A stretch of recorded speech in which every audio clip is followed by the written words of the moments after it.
You run away till tomorrow. Why put it on another day? On my way through problems, build up or standing away. Stop ahead, one step behind me. Now you got a road to get even. Make future plans, don't dream about yesterday. Hey, come on, turn the swing around right now. Hey, it's your tomorrow. Right now. Come on, it's everything. Right now. Catch a magic moment. You're right here now. It means everything. Meant to be, just a brother. And nothing falls into place. Now, only missed by a fraction. Slipped a little of your pace. Nothing to get to know you want.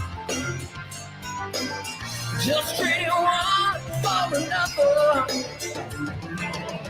Work is hard to make it easy. Oh, got a time. Come on, turn the swing around right now. Hey, it's your tomorrow. Right now. Come on, it's everything. Right now. Catch that magic moment. You're right here now. It means everything. It's a night to me. Right now. What are you waiting for?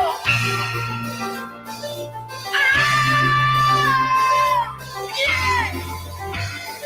Come on.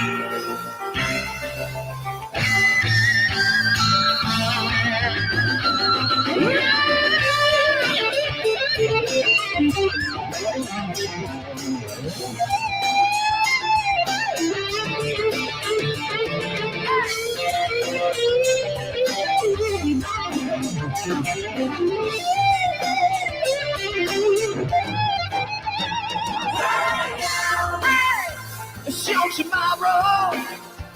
Right now. Come on, it's everything. Right now. Catch that magic moment. Right now.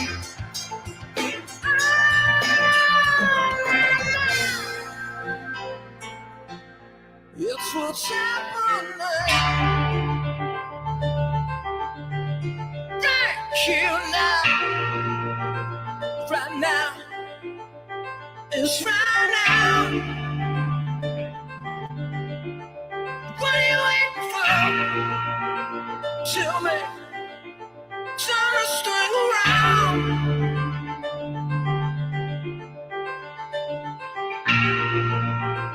Right now.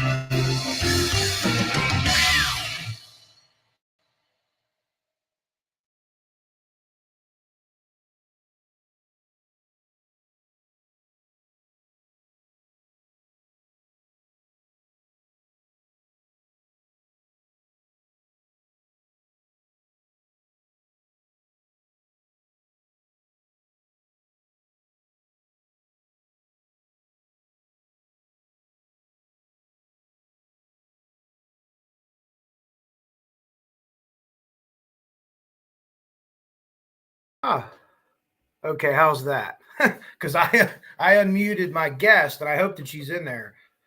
Too much technology. I told you before, if you've been a part of my channel or listened, I am Barney Rubble when it comes to technology. Anyways, let's say hi to everybody and get the show rolling here. Just Deb, what's up? True Crime Investigates, Greeno, what's up? And I think he's doing something tonight too. Rescue All the Dogs, what is up? Rescue All the Dogs. I don't know if you have a channel, but you should have one because you do a lot of great stuff. I just saw pictures of you with, I think it was Abby's Angels, getting stuff ready, Christmas things and stuff like that. And, you know, those are the people we should really try to surround ourselves with, is the people that are out there doing hands on, boots on the ground. I like people like that. I have my shirt hanging up in the back. You probably really can't see it that good because my head is kind of big. Proportionate to my body, but bigger than normal heads. It has the names of the girls on it. It's one of the Flora 4 shirts. Yeah, I told posted below, Greeno, email me. Anything Flora, I'm in. Jinx. Hi, Jinx.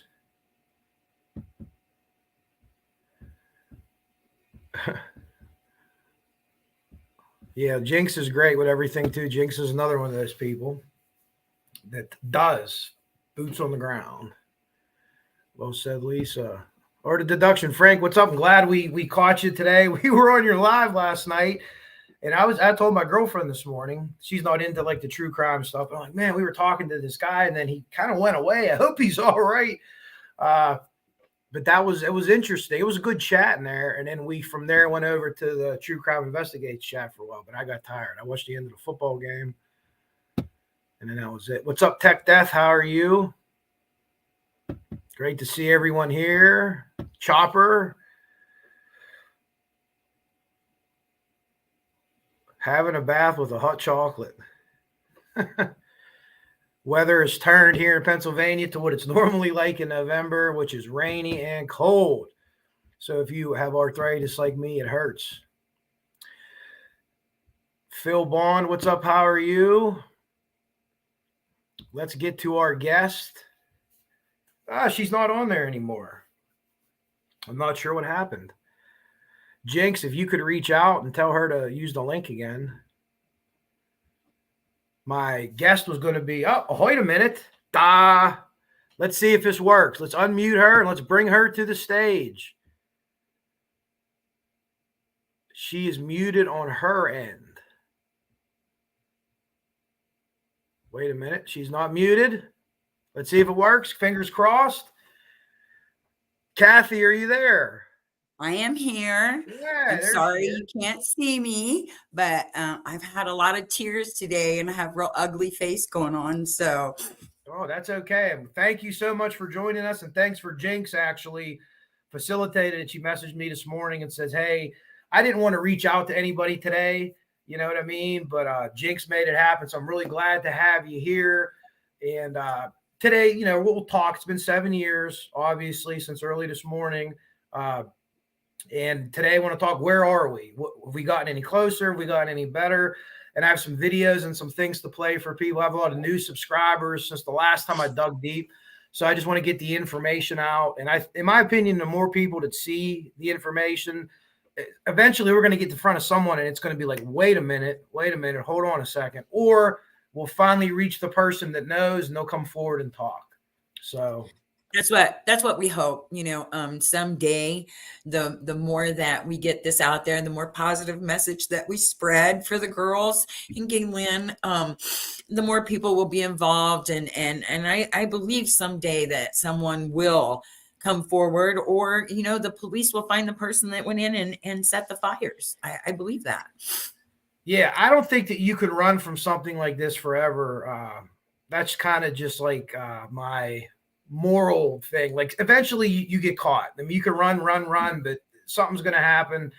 And I've said this before. I think that there was firefighters there that day that were doing all that they could do. And maybe they know something, and maybe they had to eat shit for 7 years just because we got to toe the company line here, or whatever. And eventually one of them are going to just say, we've had enough. I got to talk to someone. I got to come in, kind of from the cold on it. Let me ask you a question without getting too in depth, because I know that I can't on this issue, but seeing the house torn down personally, how did you feel? It was extremely hard that day to watch them tear down the house. It was just like the memories, of when I could just picture them, how happy they were, their smiles that day, watching it was just, I just couldn't leave. It was like so overwhelming for me to know that the last place they were happy at was in that home. And now that home is no longer there and it's just an empty hole. Yeah. So it was a really hard day. The person that lived behind the house was actually one of the EMTs. Her and her son was out there filming it too. There were several people filming it. So it was a real hard day. Yeah, I'm sure it was. We've talked here, and just like me, I've never been there, followed the case, not personally invested as far as related or personal, really friends with anybody other than people I met here. But as people, a lot of people are saying it's good, we don't have to see that all the time, and that makes people feel bad. Well, I get that part of it. But the other part of it is, until this is adjudicated, maybe people should feel bad every time they ride past and see that house. Maybe they should be forced to remember. And, eventually that riding past that house is enough for somebody to say, I can't do this anymore. I can't ride past this house again. I can't see it. And in a way, if they take it down, it's kind of, out of their immediate forethought. And Kathy, is there any plans for that property to do anything to memorialize the girls or anything that you know of? No, actually, the day that they were taking the house down, the next door neighbors to the house, the one that you see now, that is actually owned by Josh Ayers too. That's to the left of the house if you're looking at it Yeah, from the front? that's the house where Elizabeth Ayers and Adam Ayers lived when the fires happened. There's a family that was living there. I guess they had been there for 3 or 4 years. The day that I was filming, they were packing up their vehicles. They were being evicted that day because with the lawsuit and it being settled, that is Ayers' property, and he is now going to sell that property too. So they were being evicted. Mm-hmm. That's a case. Some people are just kind of getting into this case. Josh Ayers is a landlord. He owned the house that Gaylin and the girls lived in. And in the state of Indiana, landlords are responsible for batteries and operating smoke detectors, which they did not have in that house. Yet we've never, whether legally or civilly, I don't think anyone's ever broached that topic, though. And you see the picture that I showed you in the video is one of Mike Vergon's pictures, the investigator, one of the good investigator.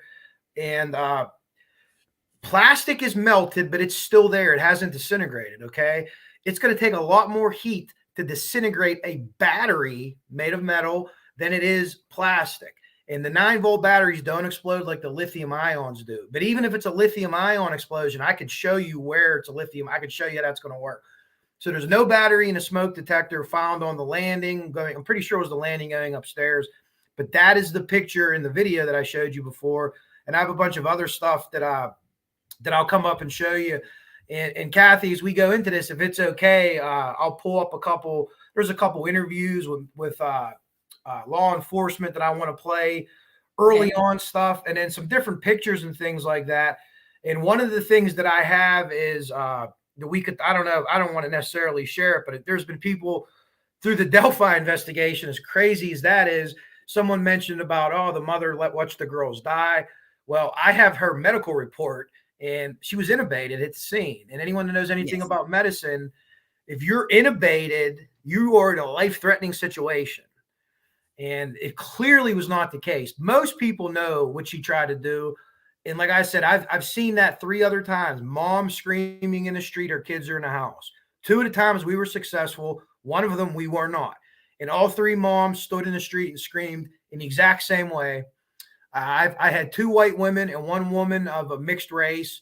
I've seen Gaylin. Gaylin is an African American. So it doesn't matter how much money you have. It doesn't matter what color you are. When your kids are stuck in a house and you've tried to get them out and you have burns all over you, that is how you act. I can tell you that from personal experience.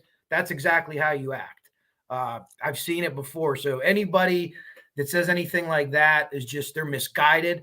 I think that happened early on. I think the narrative was controlled by people in that town for whatever reason. Oh, it was very sad, the narrative that was, but you have to understand, and 7 years later, I sit and think, that happened. And then we had the brutal murder of Abby and Libby. And just like this black cloud was over our community, just so many things just kept happening. And, I myself, all I want is for positive things to come out about the girls and Gaylin. I know that there's been some feuds going on and things, but what I want to come out of coming on your show today is to let everyone know how much I appreciate, how much Gaylin appreciates when everyone is done. It doesn't matter if you have a different opinion or you don't like this person or you whatever.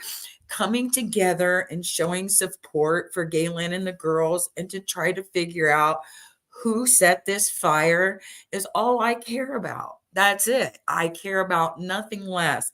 And our community for 7 years now has suffered tremendously, and I just want justice for all.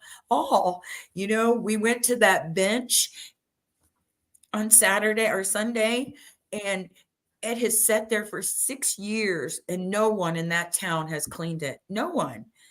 Jinx actually went over with a scrub brush and a bucket and was going to clean it herself.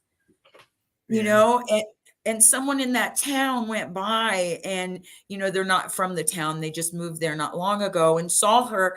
And the man had some sort of business and he came and power washed the bench.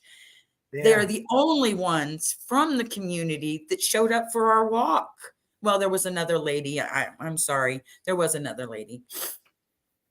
Yeah, it's almost like that town has like a big secret, and it's they're ashamed of it. They know they're supposed to be ashamed of it, but yet nobody will talk. And I mean, we could go down the holes of who, the Randalls, the family. I mean, they're as crooked as that the creek right by my house here. They call them the Scandal Randalls in Delphi. That's fire chief. Yeah, the fire chief's son. I have documents and videos where I'm going to show you. Someone put a case timeline of mismanagement together. I don't know if it was Meow or it was somebody that put it together. And I mean, he's saying multiple points of origin. And I have Mike Vergon and I have all these quotes that I'm going to show you. And they say that the state fire inspector, Dennis Randall, the father of son Adam Randall, who's the fire chief at the time, made a distinction, a cause of this fire. And he didn't use science. So when one fire inspector talks to another fire inspector and they says you don't use science, that basically translates to you are a fucking idiot. I mean, that is as low. That's what that means in the fire investigator terms. You didn't use science. So it means you pulled it out of your ass. He put the report out on a Saturday afternoon. As we get into this, and I know there's a lot of fighting over Delphi, and did the police do this? Did they do that? Well, maybe they did. Maybe they did it. But in Flora, all this is true. It's happened. We have like documentation of it. And I wish everyone, Delphi, even if you just take a little bit out, if you watch 100% Delphi, watch 80% Delphi, 20% Flora, because this shit will make your blood boil. And I have an interview with Doug Carter that I'm going to play. And he said that the days immediately after Flora were not our best days. He doesn't get in depth and say what he did or what they did or didn't do, but it's crazy. They didn't investigate it properly. I mean, you know that so in Gaylin's civil suit, I went with Gaylin both court appearances here recently. The first court appearance where Gaylin was there, the judge and their lawyers questioned, the judge was questioning about the smoke detector that they found 4 years later. And the judge said, well, where did the smoke detector come from? Well, Your Honor, our investigators found it behind the microwave 4 years later. And the judge just looked at him like, really? 4 years. You had the Randalls in there. You had Indiana State Police. You had Mike Vergon. You've had all these people, and not one of those people in 4 years found it. And then all of a sudden, you guys found a smoke detector behind the microwave. And you know what, too? Initially, and we'll get into this too. Initially, here's how it works here. And I live in Pennsylvania. It's Allegheny County. It's where Pittsburgh is. We have a house fire. As soon as your house catches on fire, the fire department takes control of your house. You don't own your house anymore until the fire's out. And the reason why is because the greater good of the community, the fire could spread. If you don't let us in, you're going to burn other people's houses down. We take control of your house. We put the fire out. We have control of your house. And if we know it was an accident, what happened, a guy was carrying, and this actually happened. A guy was carrying a bunch of grease that was on fire out, tripped, caught the kitchen on fire. This is a real call we had here in the city. And we didn't have to call the fire marshal. Okay. We knew what happened. The guy was burnt, blah, blah, blah. But if we call the fire marshal, we put the fire out, the fire marshal comes. He actually says on the radio, he's taking control of the scene. So he takes control of the scene. So it becomes a law enforcement issue. That house is evidence. No one could come in that house. The night after Flora, there was no evidence. There was no, we're locking this down. We're going to put people here. This was a quadruple fatality, and they didn't know yet that it was going to be a quadruple murder, but it's a quadruple murder, and they don't have a cop sitting on that house. They don't have somebody sitting there until they can process the entire scene. Anything after 4 years doesn't matter. It's no good evidence-wise because it's been open to the public. I mean, you have a chain of custody issue here. And it's just crazy the way that was handled. And I don't know if you want to talk about this or not, because it's something that people can't believe. And when I talk about this case with other firemen that I work with and volunteers around the area or other chiefs around the area, the one thing that they cannot believe is that the girls' bodies were moved from the scene to the fire station floor because no one has ever heard of anything like that. Okay. What we get back, and when I got back from the fire marshal, our county fire marshal, one of them that I talked to and just asking questions of the fire, he said, Kev, if you did that here, we would arrest you. Plain and simple. You would be arrested. You're moving a body from a scene. He was in awe about it. And he was like, that couldn't have happened. So no one could find anything where this has happened before. And as you saw in my picture, the girls, 3 of the 4 girls at least, were given CPR. Once you begin CPR, I'm not a medic. I'm a fireman with I could do CPR, I could do the AED, I could do hold your neck in a car wreck, shit like that. That's pretty much it. Take your blood pressure. That's pretty much it. But once you do CPR, we're taught in our field, you do CPR till someone higher up that medically than you stops you. If you're a paramedic, you do CPR till you get to the hospital, and a nurse or a doctor, it's going to be a doctor down there, calls it. When they call someone in the field, it just happened to one of our firemen who passed away, a retired guy. They put that heart monitor on you for like 28 minutes. I think it's 28 minutes. And if you have no sign of life after 28 minutes or 23 minutes, then you're deceased, right? This is in 2017. Maybe the protocol was different, but none of these things happened. They're put in body bags and moved to the fire station floor. Take away the moral thing of it right now, which is horrible to do that to children, but investigatively, they're part of the crime scene. They're literally evidence, and you've ruined all the evidence from there. Who brought the bags in? Where were they from? Were they sanitized? Were they opened up? No one knows any of this. And in my opinion, there's no defense of that. And I've never heard of anything like that ever at any fire anywhere in the world. But what do you think about that, Kathy? The paramedic that lived behind Gaylin is her son about 20 years old? Her son? No, she has a young son now. The paramedic that lives behind Gaylin. It was 2 women that lived there, and they had a son, and one of them was a paramedic, and she still lives there. The other one does not live there. And the day they were tearing the house down, she was out there taking video. So of course I needed to talk to her and ask her questions, because I've never been able to ask her questions. And what she had told me that was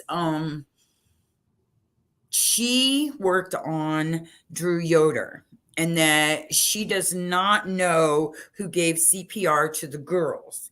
And then I asked her, well, who is able to pronounce them dead? And she said the paramedics, is what she told me.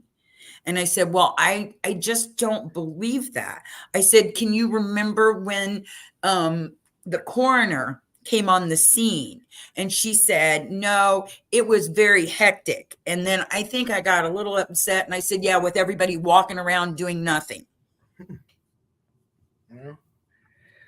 Yeah, And then that's I did discuss Adam Randall with her, and you know, those people are very protective, and the things that she said, oh, well, you know, Adam's such a great guy. And I said, well, do you know he has a Grim Reaper tattooed on his back with 4 little eyes in it? And that kind he of, was a standoff with police, and he's a wife abuser. I told her Great that guy. too. And she was just so amazed. She just like, really, you know, and she just like, I know she was covering things too, you know, and I tried to say, you know, Todd Trent, oh, you know, he's such a great guy. Well, if he was such a great guy, then he would come forward with the truth. That's all I have to say. And he knows, he does know. He knows what happened. He knows that what went wrong. Does he know who was in that home and set the fire? No, but he knows what happened when Dysinger got there and Adam Randall was there and Drew Yoder. Those were the first 3 people on that scene. And you know, Todd told me that Adam Ayers broke out the upstairs girls' bedroom window. I don't know. Was it Adam Ayers or was it Adam Randall? And then early on, if I'm not mistaken, too, where Gaylin said, it told, I don't know if she just told us or put this out publicly, that she saw the Adam Randall just standing there in his fire gear, just like standing there staring. And then they refuted that. No, that wasn't true. Another thing from the dash cam where we could see that, like you could see that. You could see that. Let me help you with something when you're looking at fire scenes if you're not sure what's going on. Anybody with a white hat is some kind of officer or a chief. Mm-hmm. Usually, just the top guys wear a white hat. Your next guys in line will have a red or black helmet, depending on what their department wears, with a white shield. White hat takes the top. They're the top of the list, and then people with the white shield. So you can't read the back of some of their name tags. Look for that white hat. That's going to denote the chief right away. So when you're looking at a fire scene anytime, just a little bit of information for everybody. So I see Jinx posted too, and here's what it is in Pennsylvania, and I don't know if there's a national standard. The only way paramedics can pronounce a death is if they do that. It's either 23 or 28 minutes where they hook you up to the heart monitor. You have no movement, then they can pronounce you, unless you're clearly deceased. There's a term for it, and by that it's like mummified, decapitated. I work with a guy who's also a paramedic, my captain. He still works on an ambulance, keeps up his paramedic card, but he doesn't really do it much anymore. But we've talked about this, and what he said is, here, if this was a quadruple, they'd have been ushered out of there. Once the girls were, someone came in, they would have taken them to the hospital. They never would have left them there because they worried, does that look bad on them? Could it be liable on them? And that's something that these people think about in professional fields like this. So you take them to the hospital, you put it on a doctor. You put it on a doctor. So you did CPR and you didn't take them to the hospital. That might not be illegal in Indiana, but protocol wise, I can't imagine who made the distinction to pronounce them.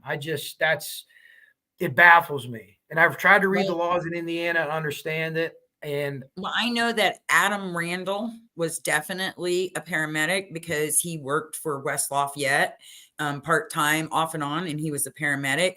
I do believe that Josh Dysinger and Drew Yoder, even though, but both of those. So was it Adam Randall and Josh Dysinger that did CPR on the girls? Who did CPR on the girls is what I would like to know. Who is the ones?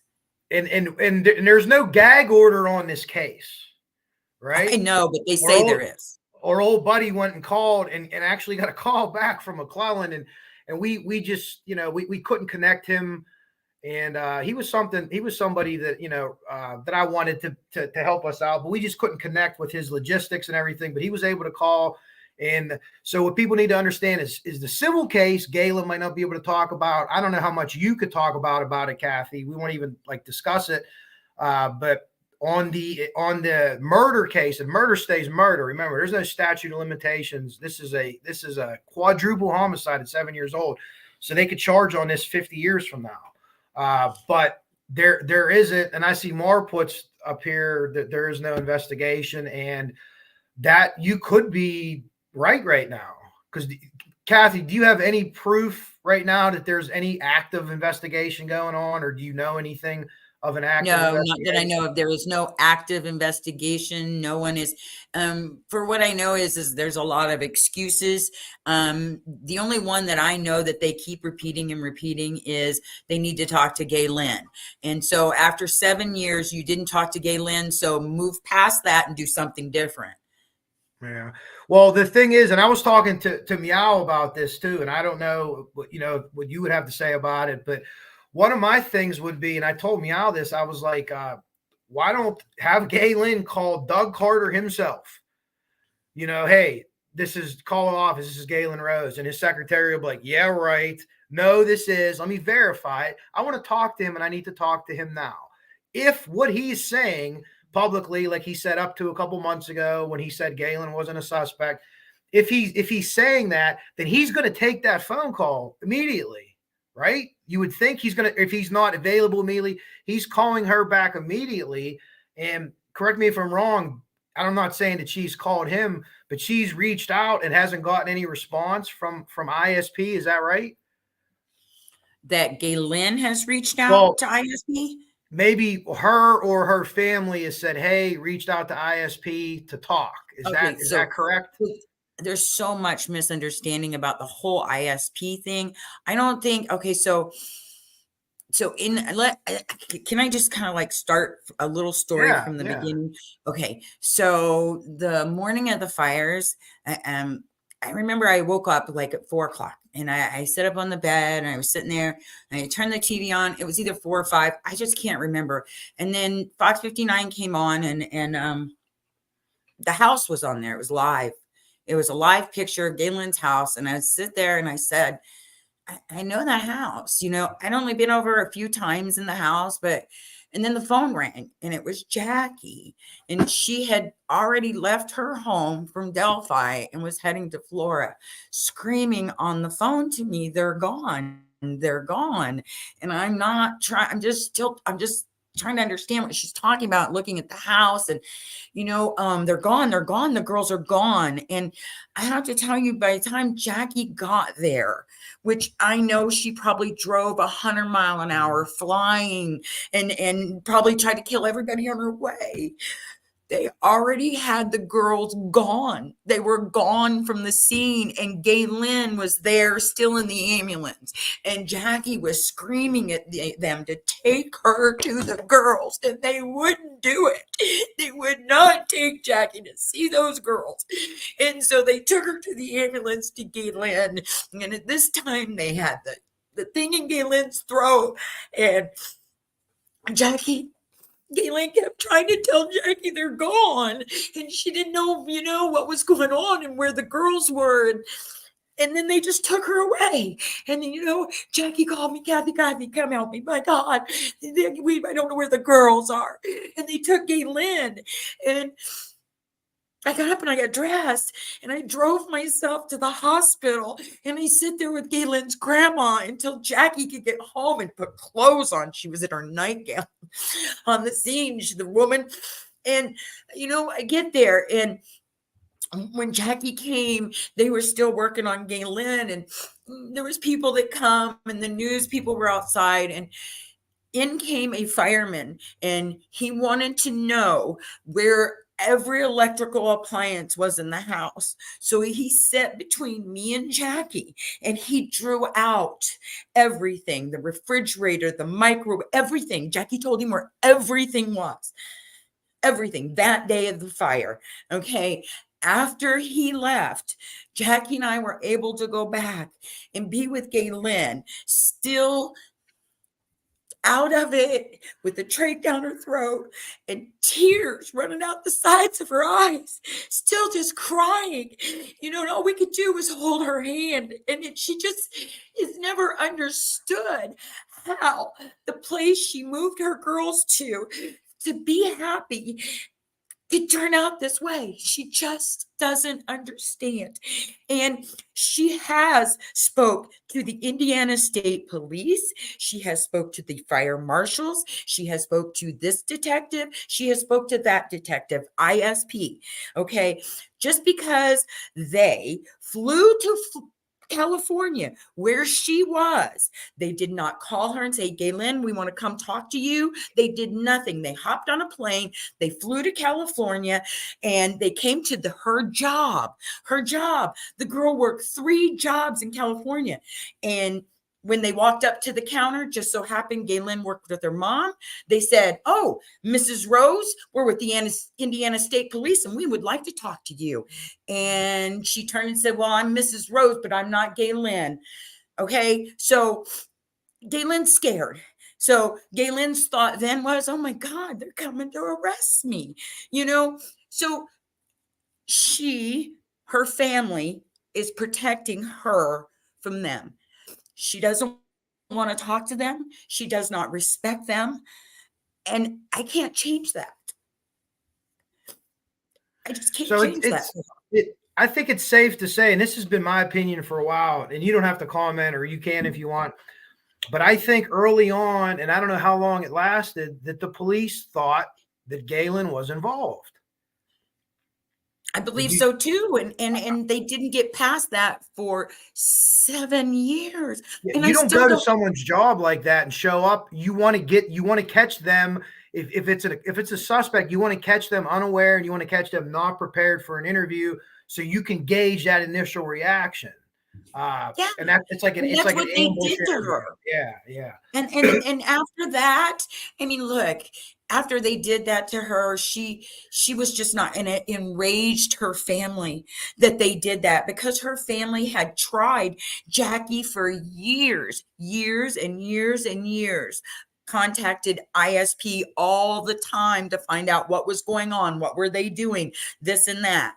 I mean, I never in my life would ever compare the 2 cases between the Flora and the Delphi. I would never do that. I have so much respect for the families, you know, the victims of this crimes. You know, I don't want them compared. I want them as separate.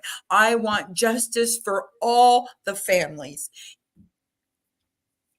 Yeah, you're right. It's hard when you have 2 tragedies and it's about, if I'm not mistaken, like maybe a 10 or 12 minute drive between Flora and Delphi. It isn't that far away. And you have that.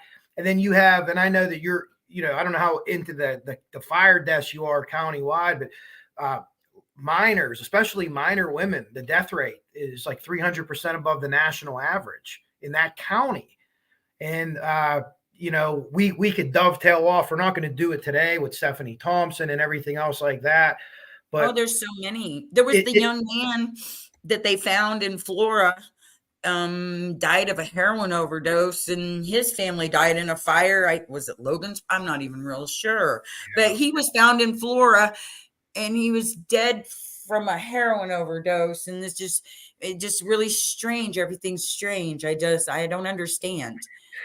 Yeah, it is odd. And that little bit of information, even though I have a ton of stuff on this, where Aunt Jackie got there, they moved those bodies very, very quickly.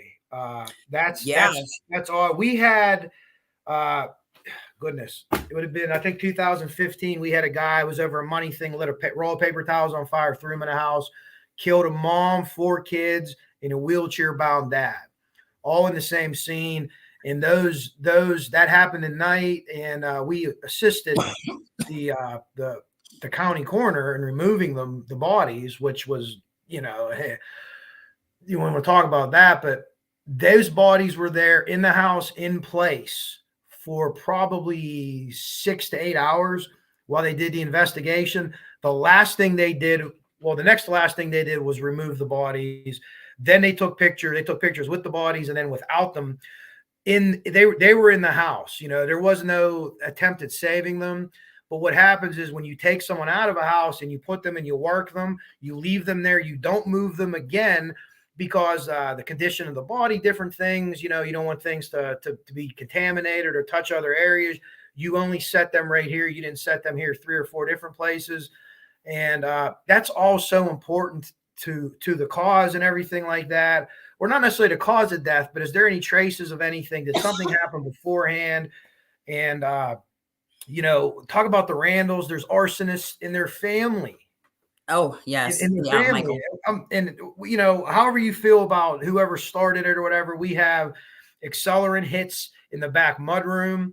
That door was never able to be locked, if I'm correct. Where it was like coming through correct. that back, and they Right. kept like supplies there. The owner of the property, maybe some paint, some just junk stuff, yeah. And then they kept it open because the girl upstairs, her circuit breaker would she would plug in her blow dryer and it would blow the circuits upstairs. So if Gaylin wasn't home, she had to have a way to get into where that panel was to be able to turn that back on, you know, so she would have power. Well, that's because the electric in that house was fucked. Oh my God. I mean, you should have seen the house coming down piece by piece. It was like, just brand new here. And the upstairs was brand new. I don't know. I have so many pictures. There was so much brand new upstairs once they started taking it down. And then once you looked into where Gaylin and the girls were living, it was just, I mean, when I was there, the windows in the dining room were broken, you know. Just Gaylin would say, you know, look at this, and that didn't work. And you know, I already know that community caters more to the lower income families, you know, and that these houses around there are being sold for pennies on the dollar, and then somebody's going in and putting $2,400 in it and making it look good and then sticking poor families in there. I know this. I mean, it happens everywhere, you know, and this is not right. That happens here a lot. Everywhere. And here's the scheme in McKeesport. What people do is they get properties and they get them on the Section 8 list, which is like people that get money, you know, struggling families, single moms, single dads, stuff like that. And they get money to live. So if they get this property, and these properties are pieces of shit, okay, and they do the minimum on them, and if they advertise that property, whether people live in it or not, they get paid from the government under the Section 8 laws. That's what these landlords do. So we have slumlords all over. We do battle with them at different calls for different things, and they're like, "Well, I own all these properties." Well, you're a piece of shit. You live 3 communities away in an ivory tower. Well, you're renting to these people have families. They don't have running water. So what we do is we threaten them and we say, I tell you what, you don't want to come out tonight and fix it? Fine, fucker. We're sending them to the Sheraton in Station Square, and you're going to foot the bill. Well, you can't do that. Oh, you don't think we can do that? We're the fire department. The police are going to ride them down there. So you could come here and fix this, or tomorrow morning at 8 a.m., we're going to start inspecting all your properties under some probable cause that we have. And you have to do battle like that. The hardest thing for me was the day that they did the settlement, because Josh Ayers, Troy Helderman, Ayers' wife, 7 attorneys on their side, Gaylin and her attorney were there. And, you know, just like you said, they have no money, you know, but they drove up in $150,000 pickup truck, you know, that they all climbed back in after it was over, you know, and left knowing good and well that they are at fault for their deaths because there was no smoke detectors. They may not have been the ones that walked in there and poured that gasoline, but because they were slumlords and didn't take care of those homes, they are just as responsible as the person that poured that gasoline. Yeah, I agree with you, Kathy. Let me be clear. My theory is not that Josh Ayers lit the house, and it's not that Josh Ayers had the house lit for insurance purposes. because people that do we call them professionals in our field, pros. I guess it was a pro job. They don't want anyone in the house. They don't want more eyes on a situation. They don't want murders. They just want an arson. Hey, we're not going to find the cause. But in the police reports that I have, there's a witness named Virginia that came forward, and she said that Josh Ayers used to brag about starting fires in junction boxes in electric, so it looks like it runs the electric, which I thought was extremely odd that he would say that. And this woman who really didn't have anything to do with anything, and she didn't seem like she had an axe to grind with Ayers, but just as like something was eating her up inside, like, hey, officer, I got to come tell you this. And then those are some of the files that I have. You've seen them all. You know where I got them, and we all got them. And then I don't know if you feel comfortable about this, but some people have asked me this, and a point no fingers anywhere. And if you don't feel comfortable talking about it, that's fine. But if you would you talk about Colton Creasy, Gaylin's boyfriend, or maybe a friend, acquaintance she had at the time? And what was their status, would you say, at the time of the fire? If you don't want to answer, you don't have to. Okay, so I never met Colton Creasy because I believe maybe he was just, a guy that Gaylin met. And yeah, I believe they dated. I do believe that he spent time with Gaylin in the home. I do know he has a tattoo that some are telling me that is a racist tattoo. But I have to tell you, Gaylin is very naive and did not realize that's what that was. And he was a nice guy. They just dated, but it wasn't like they had any kind of fight or falling out or anything. It was just that, they're just two different people. So, I mean, she herself, she didn't feel that there was any bad things there on her side. Now, could anyone speak for him? No, I can't speak for his mental capacity, and maybe it was different for him. You know what I'm saying? I don't know that. And from what I was told, he went by the house the morning and texted her phone. Yeah, that's all. That's in a police interview. Yeah, there's in a police interview, which is an odd interview, and it's odd because he's deceptive 3 times, and the police and the investigator in there don't call him on it. And if you read the interview, you can see that, like, where times are different. I wake up at this time to go to work and leave at this time. Then the next time, wake up at this time to go to work and go to this time. And it wasn't odd that he screwed up the details. He might have been nervous, but it was odd that they didn't say, well, wait a minute, you just said 2 minutes ago this and that.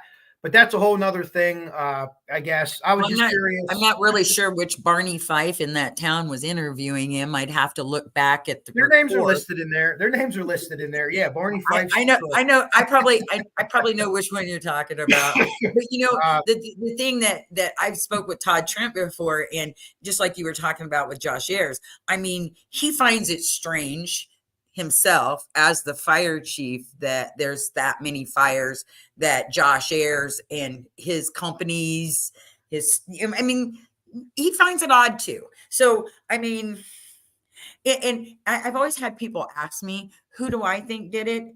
Well, if I knew who I thought did it, I would be really, there's so many people that I think could. And I know when that memorandum came out about Delphi, and I read about Patrick Holder, and I read about Brad Holder and Patrick Westfall, and what was said, it was like a gut hit to me, because I know that in my mind, I've thought that before, not that it was them or it was this or that. I thought in my head, could it be racist? Could it been that they just didn't know Gaylin wasn't there, that she hadn't been home all weekend? The girls hadn't been out. It was kind of, nothing was going on. Did somebody go in there just to scare them, to tell them, in my head, I just can't think of why someone would do that.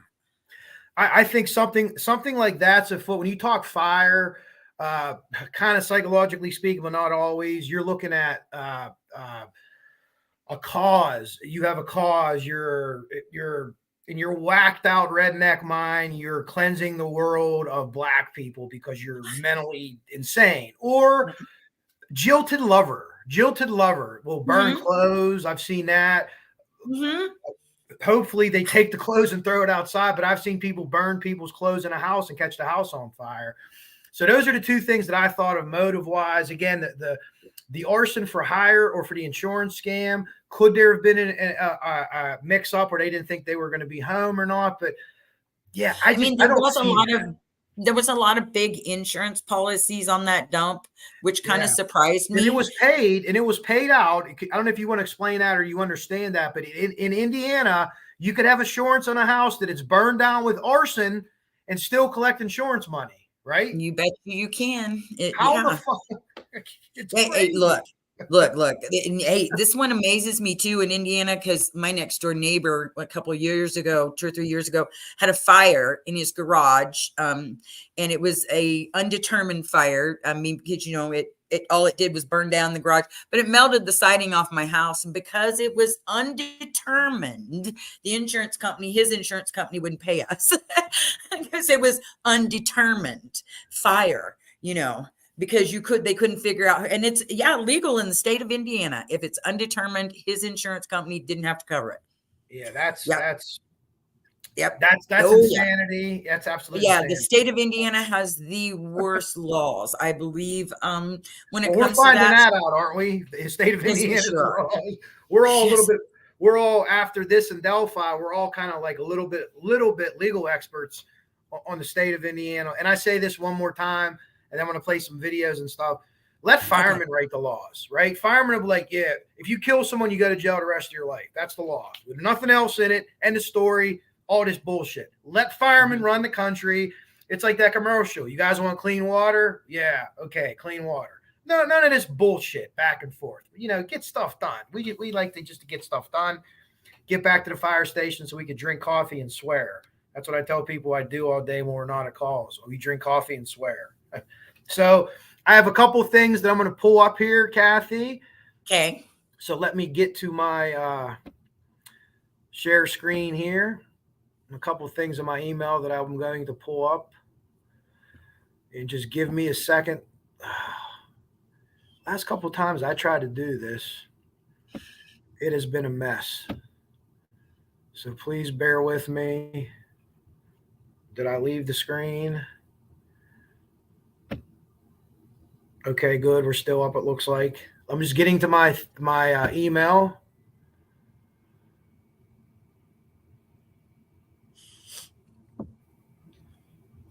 And there's a couple of things I want to show.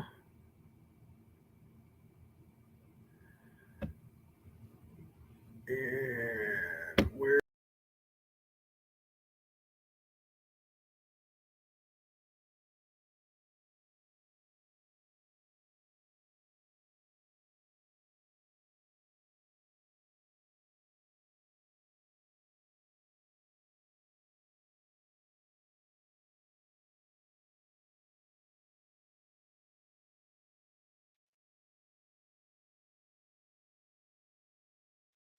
Oh, did we lose him?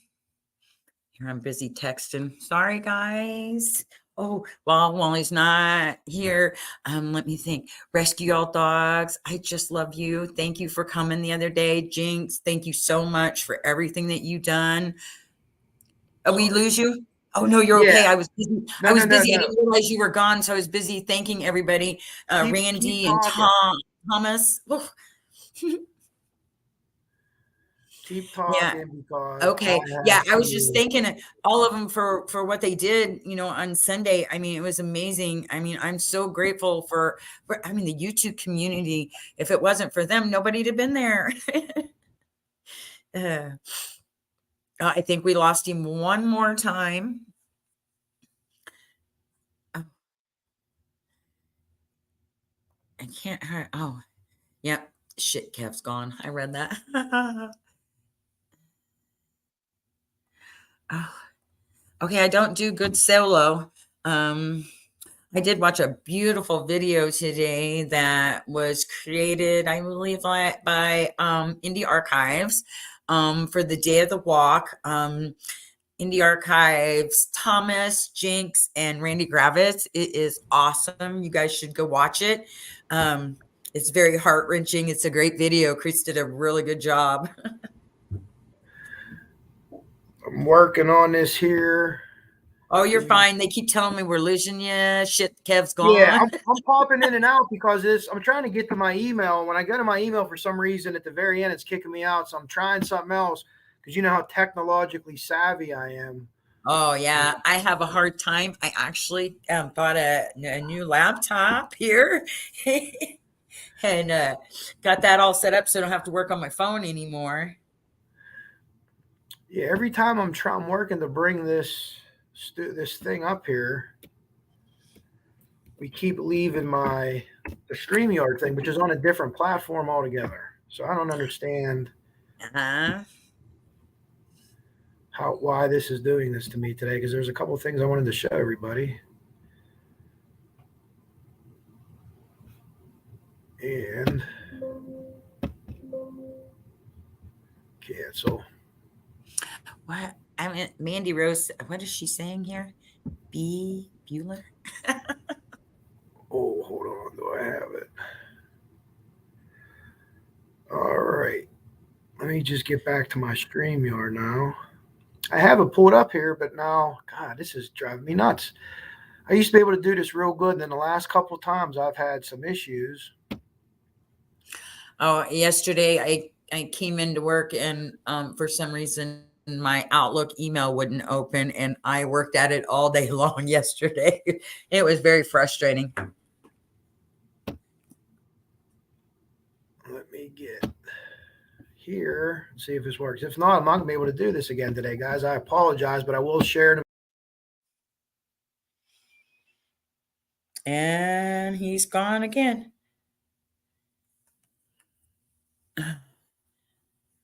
Technology is so hard. Yeah, I'm on two different things and it keeps kicking me out. So I'm not sure what the hell is happening, because I purposely opened up a different one so I could share my presentation thing here, or present as it says. Oh, that's neat. But it's not letting me. Once I click on it, it's like it's kicking me out of here, which it should not do. So I'm going to share. I'm going to try it one more time. Shared screen. Nope, he's gone again.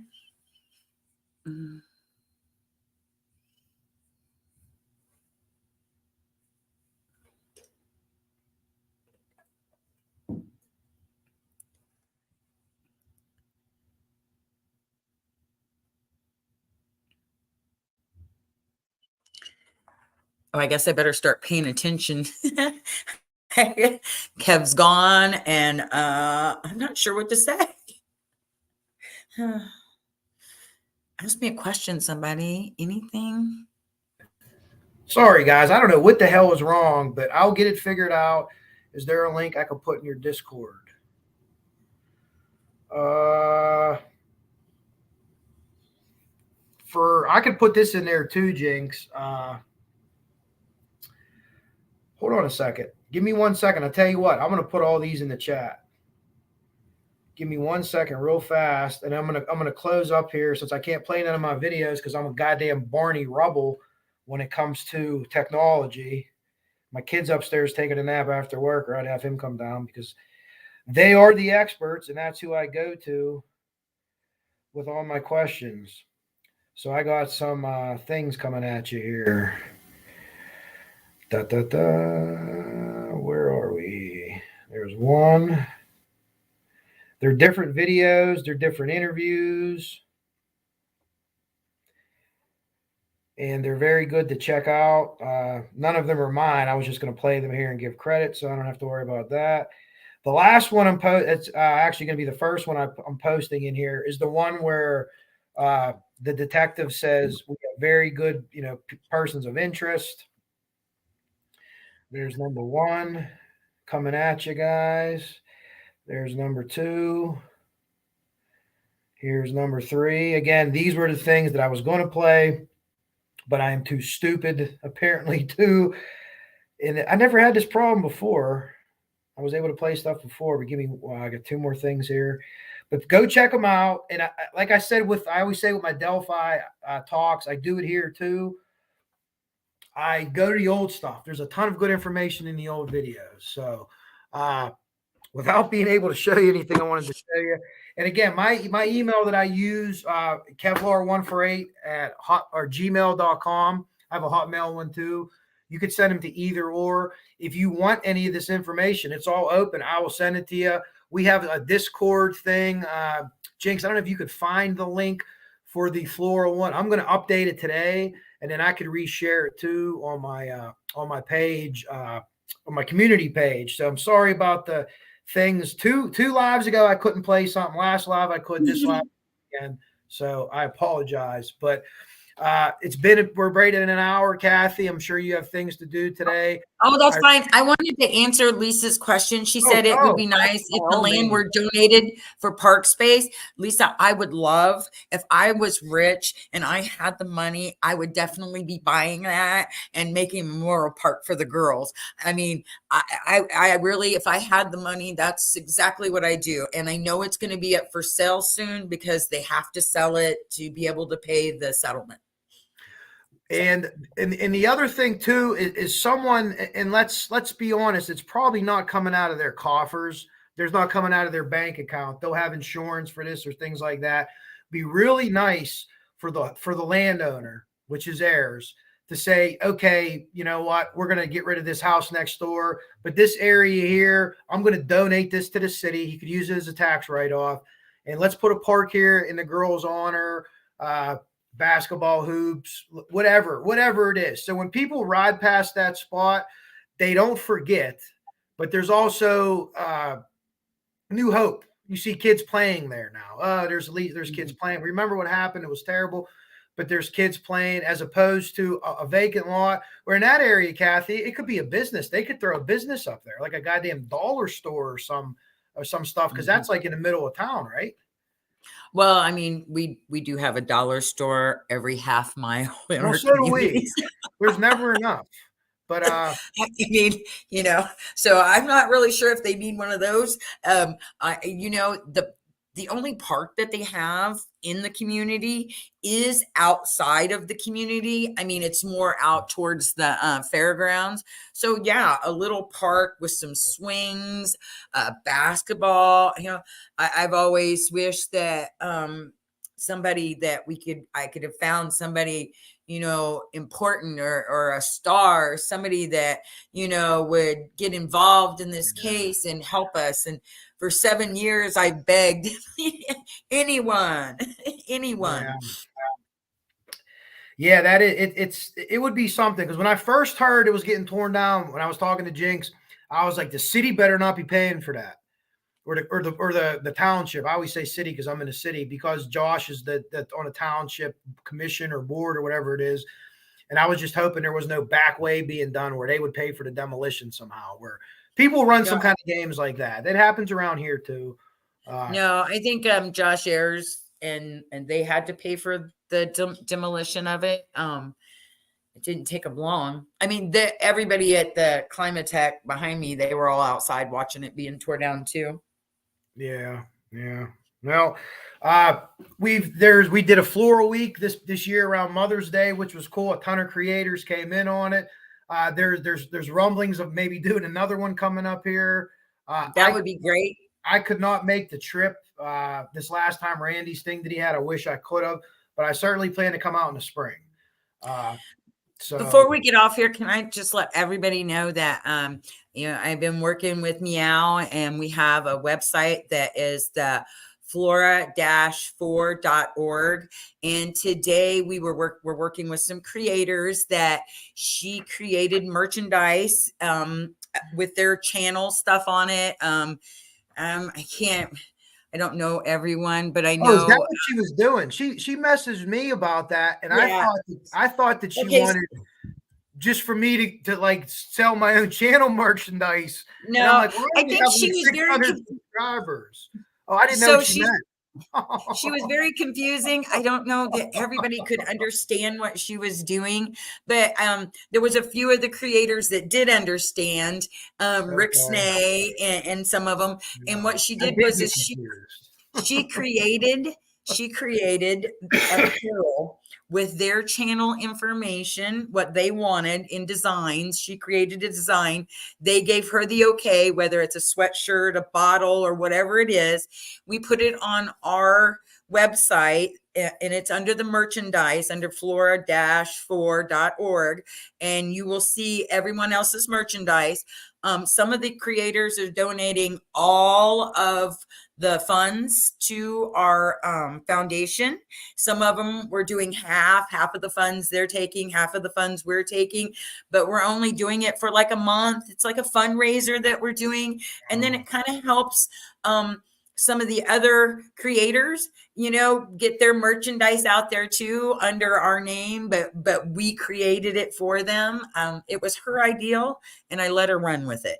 I'm sorry she didn't explain it well. Oh, no. I thought that she had like a vendor that she knew that was making stuff. And she's like, hey, do you want to make anything for your channel? Like for me to make. And I'm thinking like, well, who the hell is going to buy that? That's what I didn't know that this was linked into that. Yeah, and she still has. You should see some of the mock-ups. Did you see the mock-ups that she had? She sent me some stuff, and I've taught a guy I work with that's going to work on a little bit of a logo for me when the time's right. I don't think it's right now. But this was. I didn't know that's what this was for. Oh yeah. And I don't know that I explained it to everybody. I mean, it's not that we want to take over your logos, your channel or anything. We just designed something for you and we put it on our channel under your name, and you guys are just donating the proceeds to the foundation. Well, me and in front of there's 21 people in the chat and you and 22 witnesses. I didn't understand what she meant. I thought she was like trying to help me, like, you need to sell stuff for your channel. And I'm like, well, I'm not ready yet, meow. You guys can take whatever you want and put it on that for this fundraiser for the foundation. And I don't want anything. I don't want any money from it. I'm interested to see if you sell anything though. Just let me know. Yeah, someone bought a cup, but it'll probably be like my mom or something. But whatever. Well, you have to do.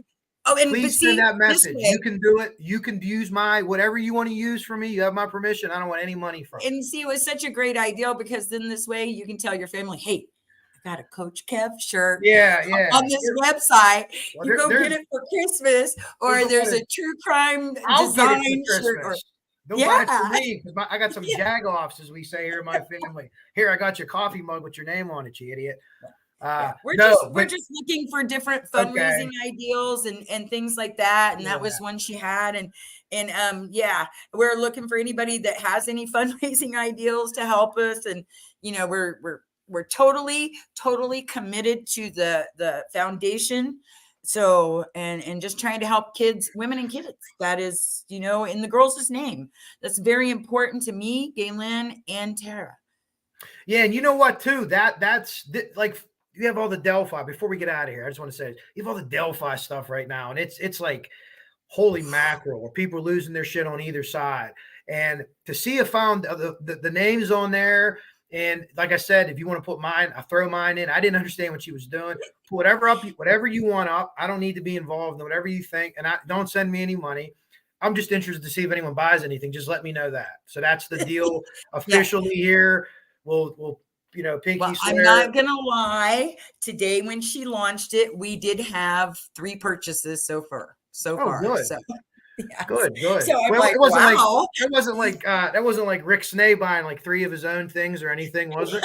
Well, I joke because I like it. Only because I can see what happens on the website. I'm definitely not telling who's buying what.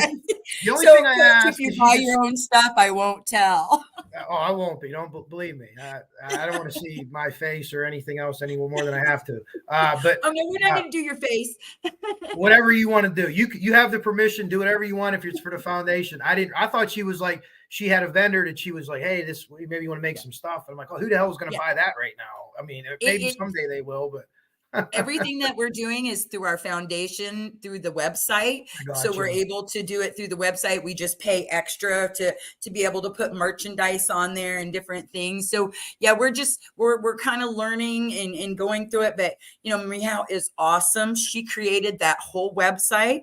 I had nothing to do with it. She did the whole thing herself. She's amazing. You guys should go check it out. I'm very grateful to have her and to have all you guys, helping with Yeah. this. And let's all coming together on Flora. I mean, Delphi aside, what our opinions are, let's leave that over there. That's a different case than this is. And in this case, everyone can help. And it'd be nice to see YouTube, like we did that Flora week. Man, we had people from every corner of YouTube come together. The people that didn't like each other, they didn't talk. They did floor shows.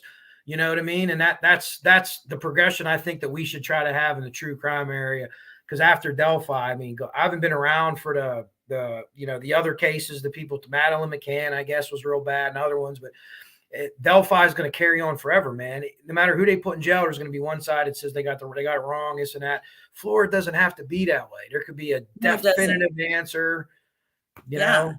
And it can be done. And then we could just, we could start celebrating more of their lives. I think today, she would have been 18, and it's like, you think about what would they have done in their lives, Playing some college basketball, maybe, huh? Exactly. And I am one person that still am able to be on Gaylin's Facebook page. Gaylin has totally forgot how to even get on this page. And I go back years. I keep going back and I keep going back, and I don't see any unhappiness. I see the happiest children, and she was so young when she had her oldest, but she was a great mom. And it doesn't matter if she had $1 or $1,000, her kids had that, and she took care of them.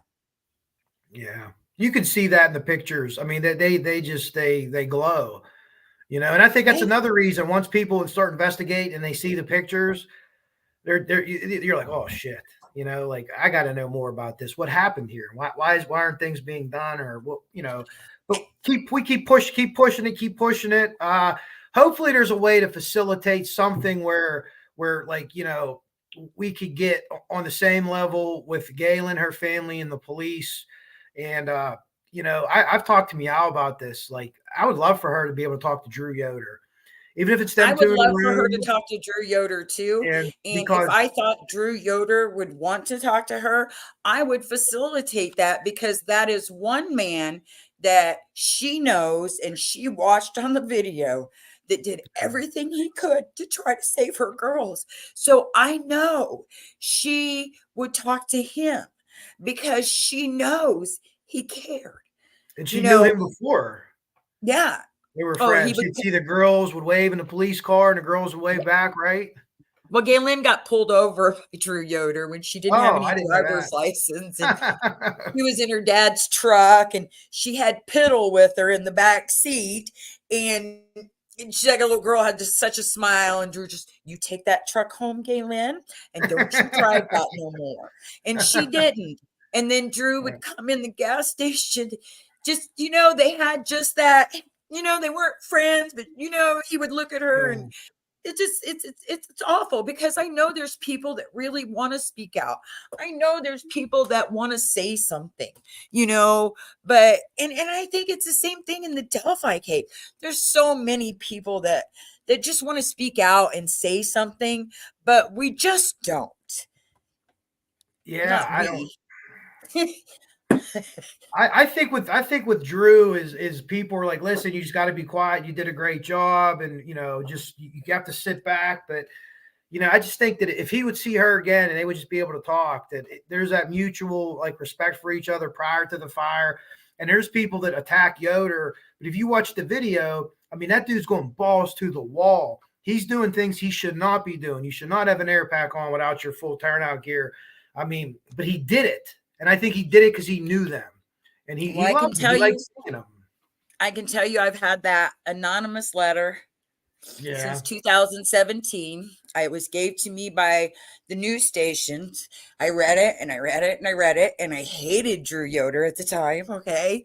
And because, of course, I never saw that video. And then a year later, then there's another letter that was gave to us, and it was the same letter, and it was added on to with the picture, and then it had the picture of Adam Randall's back.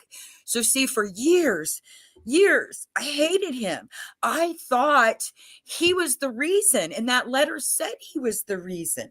Yeah. And then you watch the video and you realize everything I believed for 6 years was a lie.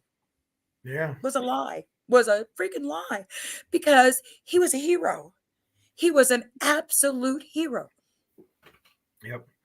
And then you have too, the clown Chris Todd, the investigative journalist, that fucking clown. But I do believe that Flora Fireman told him that Gaylin started it. I do believe that, whether he believes it or not, because I mean he's clearly racist. You know what I mean? If you read his text to Snay, well, black people line investigate. You ever cover black people cases? Like, dude, the war's over. Get new parts for your head. This isn't the fucking 1800s anymore. Black people cases. But anyways, I think that there was a narrative going around, and it was people of power, people who were respected. You're back again. Yeah, there's somebody that's spreading information. I don't know who it is, but I have heard, and I don't know if it's true or not, that there's pictures of the girls' bodies laying on the floor in the fire department going around, and that it is a police officer or a fireman that shared them. Now, I'm not 100% positive that that's true, but I'm like, why?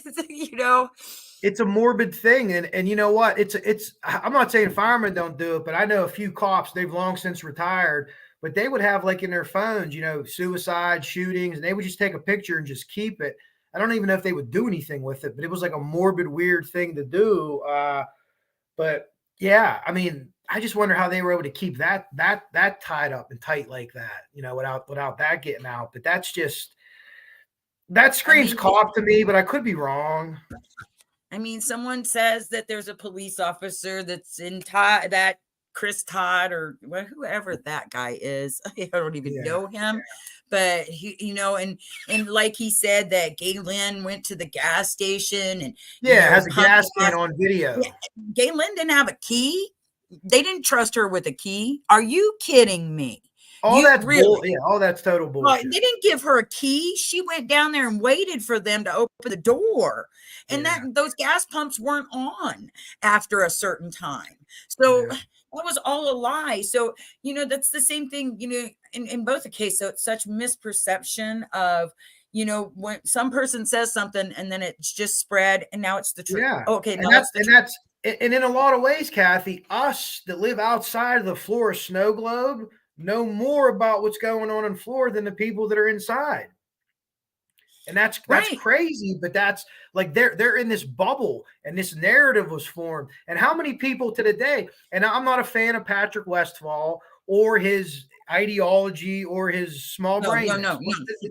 Free country, you do what you want to do and worship Thor or the Iron Man or whoever you want to. That's fine. I'm not stopping you. But what I learned from him, and I thought to a certain extent he was honest. I think he lied about the girls and the school bus and things like that or whatever. He didn't know them. But he lived on that street, and he really believed that Gaylin just let her girls die. He never saw the video. He lived on the street where the fire happened and never saw the dash cam because he thought he had it figured out from the beginning. So these people never see this video. I wonder how many people in Florida have actually seen the dash cam video. Well, I can tell you that the paramedic that lived behind the house never seen the dash cam. And I told her maybe she should go look at it. Maybe she should go look at it. So the paramedic that worked on Drew Yoder, never looked at that dash cam. You know why? They don't want to see their faults thrown in their face. It has to be that. Why else would they not want to see that? I don't know how but just so many. Yeah, I don't know. God, I don't know.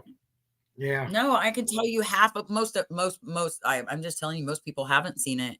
Most people, I mean, like that I have ever talked to, they don't watch it. You know, Yeah. the narrative that they have going on is the narrative that they're going to stay with, because it's been 7 years now.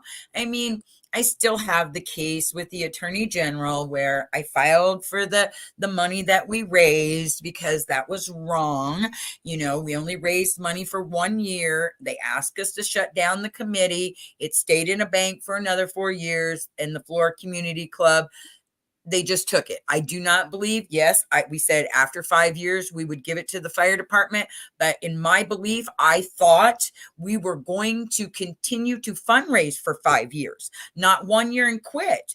I thought we for 5 years were going to fight and keep their name out there and say, hey, we have this money for a reward. Somebody turn them in. And in 5 years, we had $18,000 in a year. What do you think we would have had? Maybe we would have had somebody that would have come forward, but we didn't get a chance. We didn't get a chance. That town shut me down, you know, so I still have that going on. I'm still fighting for whatever I feel is right. Well, yeah, you have to. There's like I said, there's a group of us out there that's that are want to do whatever we can do, and we're kind of all across the spectrum with true crime. I was just talking to someone today in a Discord, actually from another country, that doesn't know much about this case, and I'm like, hey, listen, I can send you whatever, and they're like, please send me whatever you got, because you start telling these stories, and they're like, nah, they didn't move the bodies. Yeah, they did. Oh shit, they did. They didn't do this. Yeah, they did. The fire investigator didn't put out on a Saturday, unbeknownst to everyone else, a bullshit cause. Yeah, he did. It all happened. Like I need to do the CSI thing and get this big giant chalkboard and then plaster them and then just start putting stuff up, because once you put it up and you look at it and you read it, and like all the documents on Reddit, you look and you read through them and you're like, well, and why didn't anybody put this and this one together? Why didn't this and this to go together? So now all it is a whole lot of documents. That's all it is. Yeah, that's what it is now. A whole lot of documents. Let's get more eyes on them. Maybe them eyes are out there and they haven't looked at the documents yet. Maybe someone will come from out of the blue and, hey, I started looking at Flora and I was reading this and I kind of put this 2 and 2 together. What do you think? And then we might sit back and be like, oh shit, how come we didn't see that? There is nobody that can't cover this case. I don't care who you are. I would love for every content person that is on YouTube to cover this case. And I would talk to any person that wants to talk to me. I would never, ever say that Gaylin would talk to anyone or whatever, but I would definitely always be available or try to be available to, answer questions. And Mar R said FBI ? Well, I have to tell you that I and Aunt Jackie did meet with the FBI. 2020 is when we met with the FBI, and they said that someone would get back with us or they would call Gaylin, and they never did. What's really funny about the guys that we met with, one of the guys. That was Greg, right? That was Greg you're talking about, Ferenczi? Go ahead. He wasn't. Greg Ferenczi was not one of the guys we met with, but his partner, Ryan Lingram, was. Ryan Lingram is the one that killed the guy in Terre Haute. That was... I don't know what that guy was. Firebombing the FBI building. Yeah, the guy firebombed. Yeah. And I don't know who he was, but yeah, Ryan was the FBI agent. And yes, we have contacted them. Hey, Meow. You guys hold on a minute. Go ahead. What's up, Meow? Wait a minute. Oh, I clicked the wrong thing. Sorry.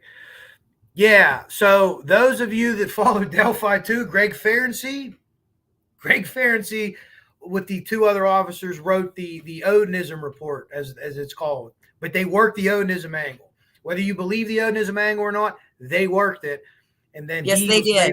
He was later shot in a shootout, and then his partner, Lindblom, I think he's retired now too after that shootout. Yeah. Ryan Lingram, I think so. I think he so. got well, he deserved. God, if you see your partner get killed and you take a guy out, let's give you a pension, dude. Like, you earned it, right? Yeah, and they never. I swear, we met here in Lafayette at the Denny's. I'm not gonna lie, we met at the Denny's, and we even stood in the parking lot and prayed, because that's for justice there with them. And it was so funny because Jackie says, "I hope you guys do better than the what was that coach from the gymnastics?" Oh, that guy. Yeah, Well, Jackie the FBI director was involved in covering that up from out there. And Jackie told him, "I hope you do a better job for us than you did for them." They probably really thought that was funny. Yeah, I'm sure they didn't. But the FBI are some tight ass individuals. They don't have too much a sense of humor. Yeah, and somebody was supposed to reach back out to us from the Lafayette FBI, and we've tried. I've called. I've sent messages, and Jinx is right. I've showed her everything. I mean, Yeah, just so we talked before about reaching out and things like that, just so everybody knows, you hear, especially ISP, mainly all ISP saying we haven't talked to the family. Well, Kathy's here to tell you that they've tried to reach out multiple times on multiple levels and just aren't getting anything back for whatever reason. Yeah, if we don't contact ISP over here in Lafayette, their post, I guess, if that's not who Gaylin calls or that's not who's talked to, then I guess we have not tried. Okay, but we have tried, and they told us they would call Gaylin too, the FBI, and nobody called. I mean, I don't understand, Quadruple murder of 4 juveniles, and we're not following up. Like, yeah, you're right. I have no explanation. And when when they had Pinkard and Liggett on the stage, and somebody in the audience before the election said, what about the Flora case? And he said, that's not our case. Well, this is your community. This is where you live. Why do we care more, a lot of us from different states, different countries, than the local? Like, I just don't understand it. I just don't. Who are we covering up for? What are we, like, the fire department? Let's say they made mistakes tactically. Sure they did, but nothing, in my opinion, that like you're going to charge you with this. You should have put a ladder to the porch roof. Firemen love porch roofs. They're great to work off of. You could get in and out real quick. You can put tools up there. You can move people in and out. It's great. We could have done this. We could have done that. We shouldn't have punched the window out, right? That blew everything up. You had full rollover as soon as within 3 seconds of punching the window out. We shouldn't have done that, but that's not gross negligence. And I don't mean attorney-wise. I mean fire department-wise.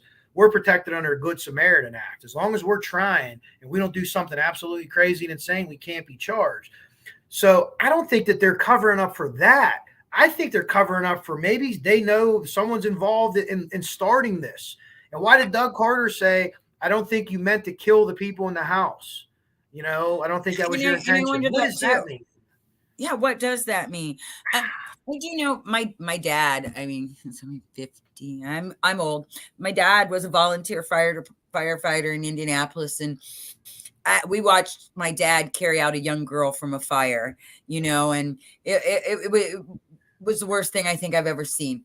My brother joined as a cadet firefighter, the same, and our garage caught on fire and burnt down. My brother was the first one they arrested.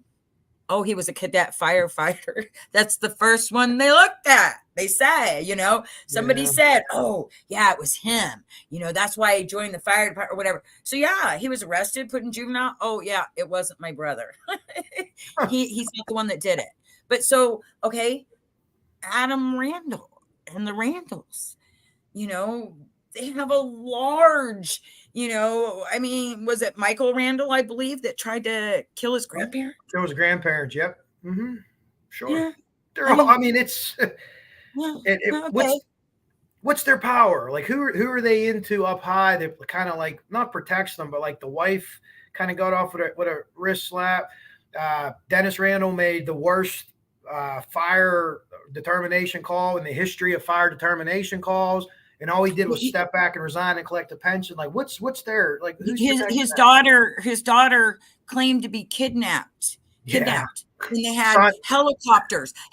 They brought in helicopters, and she was hiding in a garage.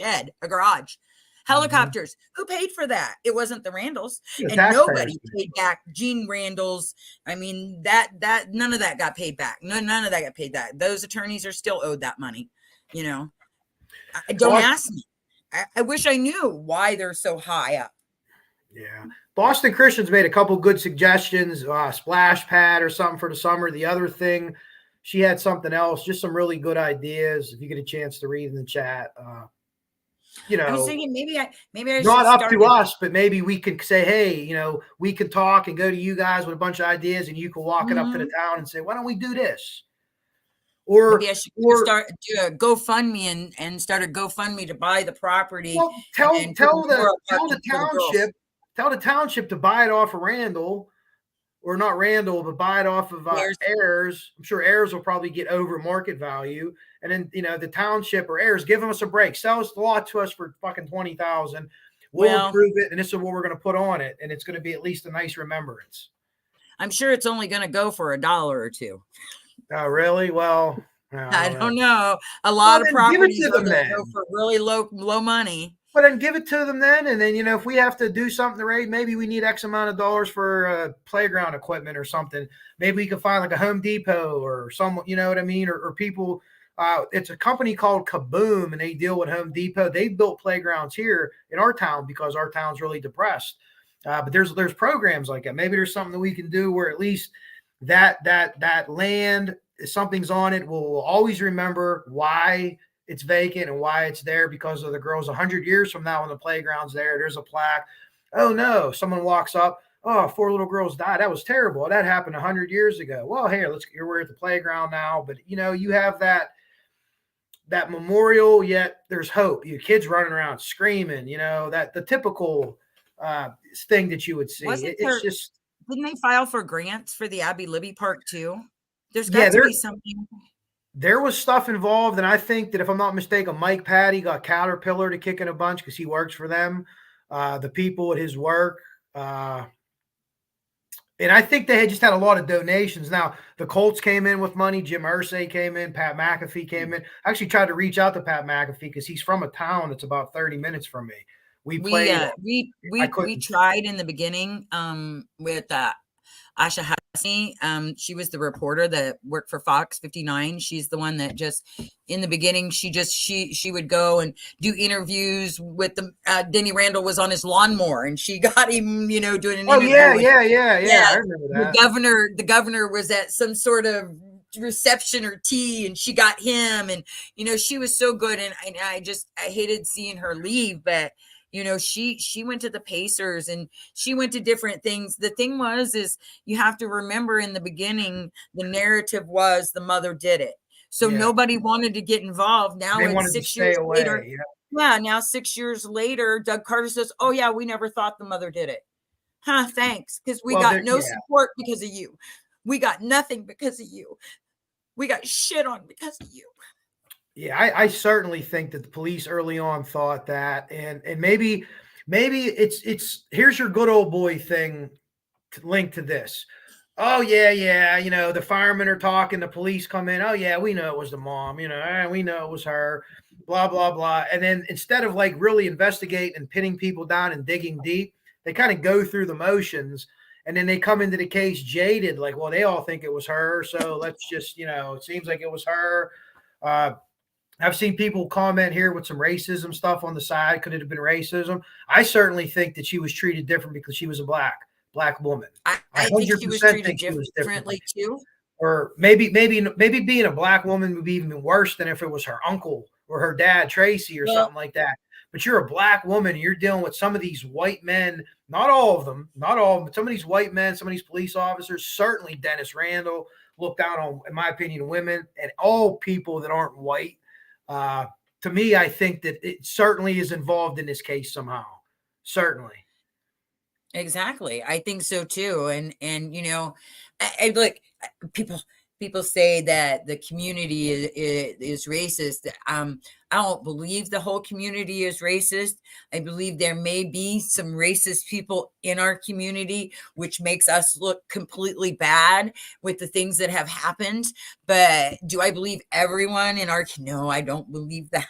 That I don't Oh yeah, believe. you're right. You're right there. More asking about white supremacist gangs. There, and remember, this is pretty close to Delphi, so all the people, the Woodhouses, and all those, they're whatever Mhm. they're And white I mean, that supremacists. is there. It is Yeah, there. I mean, they're look, there there. was a West Lafayette police officer that they fired over his post or whatever. And and I know back in 2015 and 16 here in Indiana that we did have a lot going on. I mean, we're a Republican state, and a lot of things were going on here in Indiana. And and even before that, our prisons, and we do have a lot of skinheads. We do have that here. So I'm not going to say it's not here. And I have to say that to get to Patrick Westfall's house, you would have had to turn right there where Gaylin lived and go down a one-way street. So if Brad Holder ever visited Patrick Westfall, he turned right in front of Gaylin's home down the one-way street to Patrick Westfall's home. So, the little black girls would have been out on the porch like they always were. He would have seen the girls. And they So waved to everybody, right? They didn't care who they were. They were doing the wave to hey. they loved everyone. They loved the attention. I mean, they came from, they were California. They were in California where people are so rude, I guess, or whatever. They loved it. And I'm not so sure that Patrick Westfall's daughter, I mean, Gaylin was there and she lived with her dad, okay, before she lived on that street. So Gaylin's girls were in school through the winter. Patrick Westfall's daughter was in the same school with those girls. They rode the bus together, correct? Yeah, I'm pretty sure they rode the bus together. So I didn't believe when he said that they didn't know them, because you would have had to have seen them. If you never came out of your house, then yeah, I believe that. But you knew they were there on the corner. You did know that. Yeah. That's a lie. You did know. So well, I think, he lied about, I also think, he lied about whenever Holder's son and Abby got together. Well, they came in, but they didn't go anywhere. You mean you have a 13-year-old boy and a 13-year-old girl who talked on the internet together, and they're in the same town and they're not going to see each other? Come on. Like, we was proven untrue. Yeah. And he said that too, but I didn't believe some of the stuff I believe, but the stuff about Gaylin that he said, I think he really believed that. And he just heard that. And these people never considered to research it for themselves or to go out and look at for videos or things like that. We know early on it was the mom, and boom, that's the way we're going to keep it. We're not going to change our minds. And there's some good people in Florida probably think that are good people that got this information from trusted people from the community, maybe firemen, maybe police. Why am I not going to believe Joe the fireman? Why am I not going to believe Jim the cop? They said the mom did this, the mom did this. And then they never give it another second's thought. They never investigated again. And here we are 7 years later. And like I said, it's like people outside of the bubble of Florida know more about this case than the people that live there, even on that street.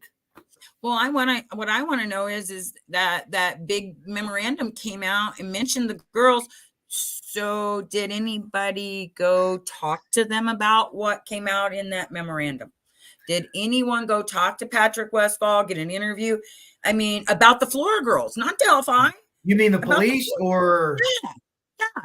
It was just put out months ago. So did anybody go talk to Brad Holder? Because that girl said that Patrick Westfall was involved in a fire. Okay. So did anybody go investigate that? I would love to know. Yeah. I'm sure, I don't know either. Is it true or not? That's all I want to know. Did you ask them? Did you investigate it? Is it true or not? That's all I want to know. Very early on in this case, I would have said that there could be no conceivable link between Flora and Delphi, the modus operandi. Just everything was different. And now, I don't know. Like, I'm on the fence. And obviously, I've said before, I think I'm about 70% on Richard Allen's guilt. But he didn't act alone. And in what capacity, I'm not sure. But could there be, and I know there's the same people at the same scenes. God, and I'm just saying this. I have no proof. We know David Erskine has texts seeing Libby and Abby. Does he have pictures? We don't know. Probably, more than likely, he took some. That's a guess by me.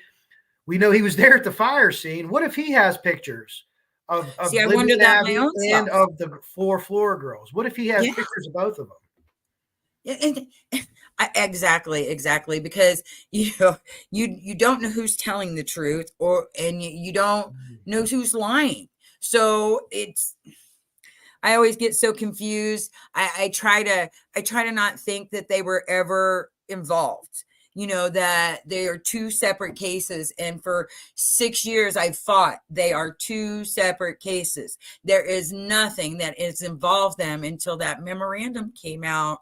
And now I just want to know, is it true or not? I just want to know, did you look into, I know you're looking into the other side of it for the other case. So are you looking into the side where they mentioned the Flora girls? The memorandum really piqued my interest into like the racist culture. And I don't know how you feel. The memorandum, the Frank's memorandum we're talking about in the Delphi case, I think was just, there's about 10 or 12 pages that matter. The rest is just sensationalized fluff. But within that sensationalized fluff are a lot of little things that I came across that I found highly interesting. And a couple of them were about Flora, the fact that he was even mentioned or this or that. And then as I'm looking at the way these people were working with each other and the racist networks, and then that spun into a side investigation kind of that I was on, looking at people. And then Sleuth had the interview where he talked to Westfall and he didn't know this or he didn't know that. And I'm in there typing, hey, dude, you need educated on Flora because that's not what happened. And everyone else kind of bashed him. But he was taken back when Sleuth said, have you seen the video? No, I've never seen a video. And Sleuth's like, yeah, basically what you're saying might not be true. And I think he was honestly taken back, like, oh, really? Like, not that he cares that a black family lost 4 little girls because he's whatever, he's into Iron Man or Incredible Hulk or whoever they worship. But I don't know, though, anymore, Kathy. But now that he's disappeared and not doing any more interviews just makes me feel like he lied through the whole first 2. Well, either that or he talked to a lawyer and a lawyer says, Mr. Westfall, shut up. Shut the fuck up because you're coming off really bad. He did too. He came off really very bad. He did. Yeah. And I hate that. I mean, all I want is just somebody to say, we investigated this and, we're doing our best. And they're not. Yeah. And the last thing, and again, I don't think personally that this issue has any link, but to clarify, because there's a lot of disinformation about all kind of stuff. Becky Patty did do the, what do you call it? The appraisal on the home. Do you know how much it was for off the top of your head? I'm not really sure what it was for, how much money he got or nothing. Considerably more than you would think. I'm not sure because all they were doing, they were getting, because the home was actually owned by Ayers' father. The home was gave to Josh Ayers and Troy Helderman into their, and so then the home was owned, it was paid for. So then Becky came in and did an appraisal, and then they borrowed money against the house to do repairs. I think, I guess is okay. What it was. But Becky's appraisal wasn't for Josh Ayers, it was for the bank.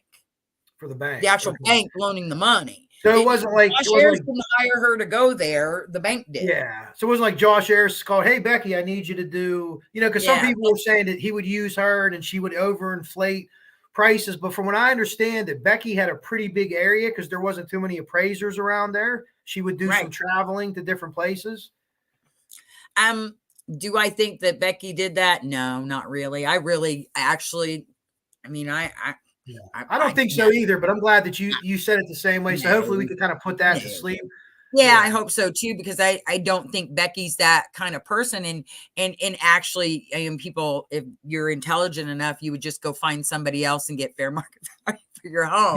So like banks aren't stupid. They have computers these days and you see it right there. So if Becky's overinflating something, so I don't think she would ever do that. No, I think she honestly, and I remember the day that Gaylin, it was at the bench ceremony, and Gaylin looked at me and she says, I know that lady. And I went, you do? And I Oh, went, yeah, that's how it all came together. Yeah. yeah. She's like, I know that lady. And I said, you do? I said, that's Libby's grandma.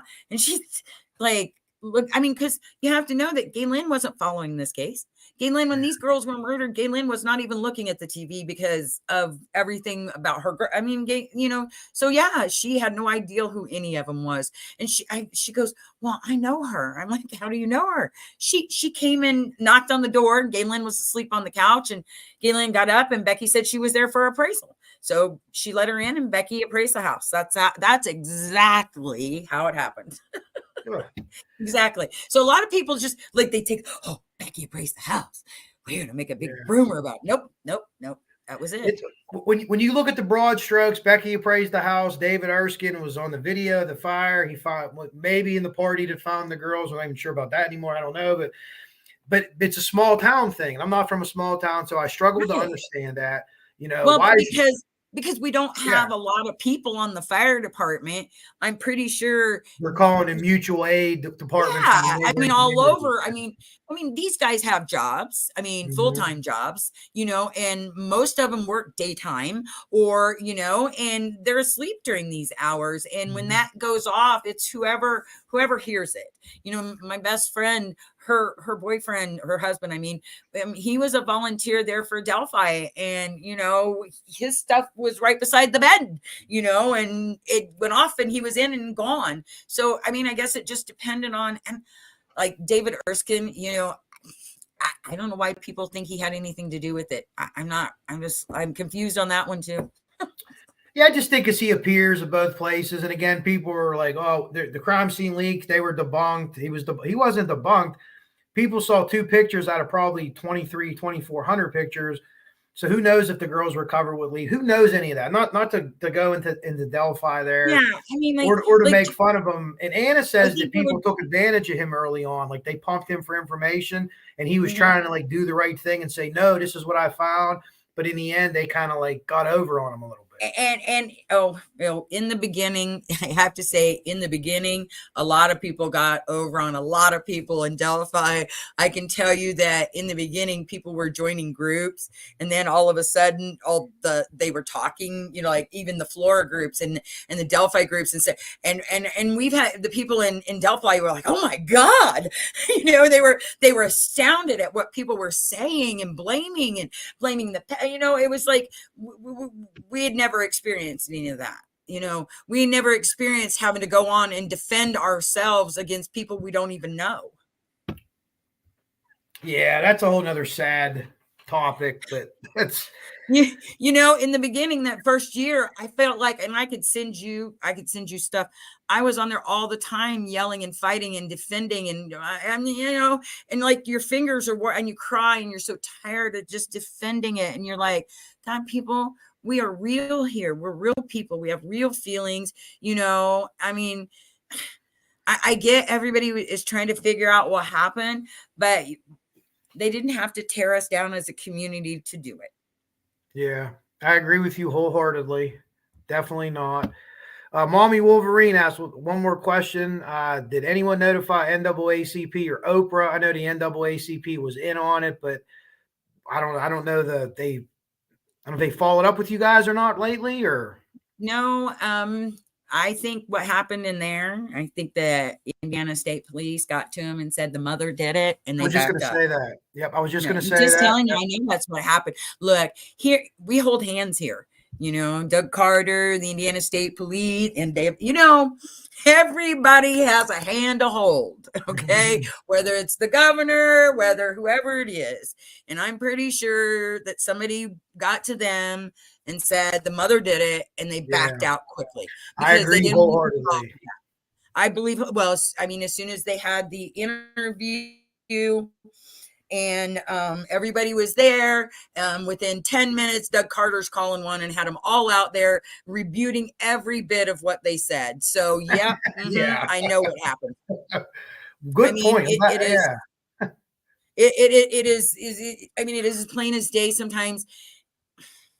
And Doug Carter doesn't want anybody to know about his mistakes. Yeah. Yeah. I don't have anything for the guy, so I'm real sorry if anybody does and they're a big Doug Carter fan. I'm not one of them. Well, even if you could read the comments, even Ron Logan said, "Sorry, that is BS." Yeah. well, hey, Kathy, I'm gonna get out of here. But before I Okay. go, what I want to do here is I'm gonna do something that I watch on a couple other channels. So I'm gonna say something, and I'm gonna leave you with the last word. I want you to speak from the heart, whatever you want to say. Whenever you're done, say, "Hey, I'm leaving," and I'll sign off. But I thank you so much for coming on, especially today. Today's a tough day. If you could take anything back to Gaylin from this interview, all these great comments from all these great people, how much we love her and we care about her and we want to get this done and we want to give her some kind of closure. She'll never have closure because she'll never have her daughters back. But at least to know that people did their jobs, people did the right thing, people on YouTube, Facebook, wherever her friends were, they wouldn't stop fighting for her and her kids. And we eventually got it done. So I thank you so much. So what I'm going to do now, thank you to everyone in the chat.